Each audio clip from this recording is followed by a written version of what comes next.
cium tangan dan cium kaki ibu Anda.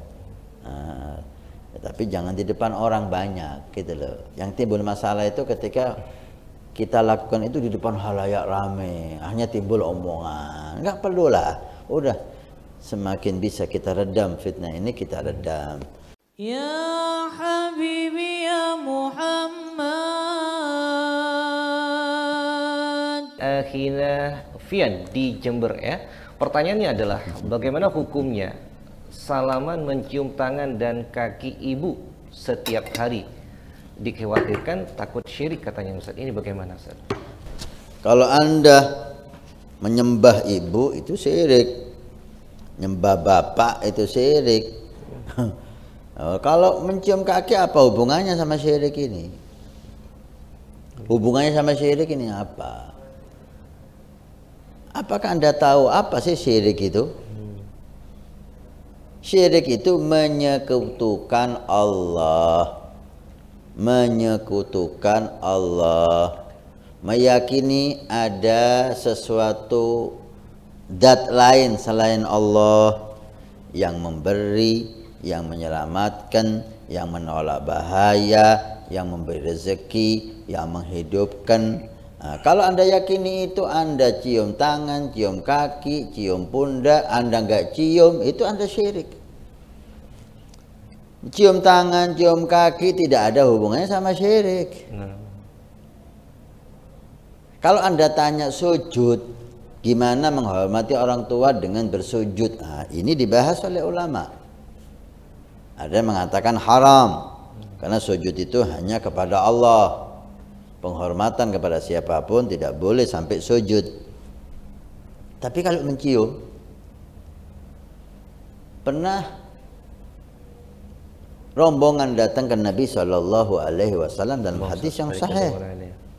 Rombongan datang ke Nabi SAW karena kerinduan sahabat itu ya, kecintaannya kepada Nabi, udah kangen, udah rindu, ingin bertemu Nabi. Kemudian diizinkan Allah bertemu Rasul SAW.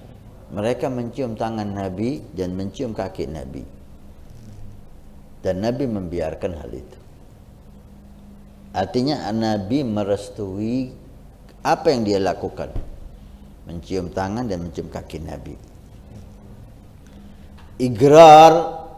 Igrarnya Nabi, artinya ketika Nabi membiarkan hal itu dilakukan di depan Nabi, apalagi dilakukan kepada Nabi, itu menjadi hukum. Menjadi hukum. Bisa jadi sunnah itu. Apa itu sunnah? Aqwalun Nabi atau igraruh. Ucapan Nabi atau perbuatan Nabi, af'alun Nabi atau igraru, hal yang dilakukan di depan Nabi dan Nabi merestui. Seperti sahabat ketika di dalam sholat membaca doa iftitah. Doa iftitah bukan dari Nabi. Doa iftitah dari sahabat. Tapi direstui oleh Nabi.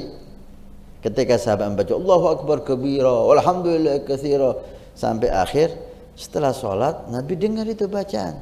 Siapa tadi yang membaca Allahu Akbar kabira walhamdulillah katsira?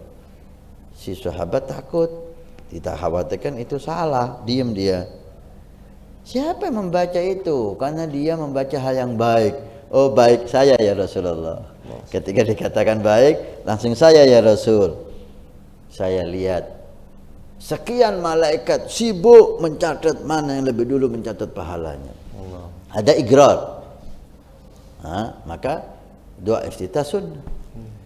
Demikian ketika rombongan itu mencium tangan dan kaki Nabi, menjadi tangan mencium tangan dan kaki Nabi atau orang tua atau guru mulia, itu ada yang mengatakan sunnah.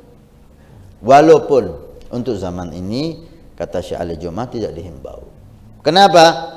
Karena udah zaman fitnah. Untuk guru ya. Untuk guru kata Syekh Ali Jum'ah tidak dihimbau. Karena zaman fitnah. Kalau dalilnya sahih, diperbolehkan. Kaki Nabi dicium dan Nabi membiarkannya. Tapi karena zaman fitnah dan di luar sana orang musuh-musuh Islam selalu mencari kesalahan dan kelemahan Islam, maka tidak dihimbau mencium kaki. cukup tangan untuk guru. Tapi untuk orang tua, untuk ibu, nggak ada larangan. Dan itu sebagai bentuk penghormatan. Dan itu hal yang bagus. Cium tangan dan cium kaki ibu Anda. Tapi jangan di depan orang banyak, gitu loh. Yang timbul masalah itu ketika kita lakukan itu di depan halayak rame, hanya timbul omongan. Nggak perlu lah. Udah, semakin bisa kita redam fitnah ini, kita redam. Tapi ketika kita mencium kaki ibu kita di rumah, ada yang lihat, ya silahkan. Silahkan.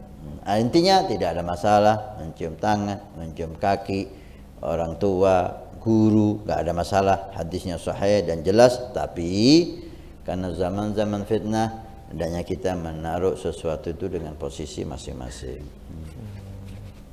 Alhamdulillah, syukurillah. Baik, terima kasih banyak. Nabi bersabda, "Man bana masjidan banallahu baitan fil jannah." Siapa yang ikut membangun masjid, maka Allah akan membangunkan rumah di surga. Pondok Pesantren Nurul Iman akan membangun masjid 2 lantai plus aula.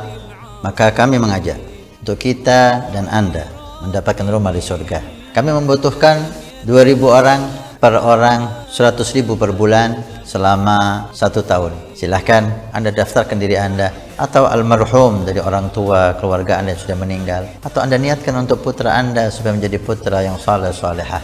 Insyaallah dengan masjid di Pondok Pesantren Nurul Iman yang insyaallah makmur dengan sholat, qiyamul lail, zikir, majelis taklim, belajar agama Allah. Setiap kalimat, setiap bismillah, setiap ilmu Anda dapat pahala. Setiap rakaat Anda dapat pahala.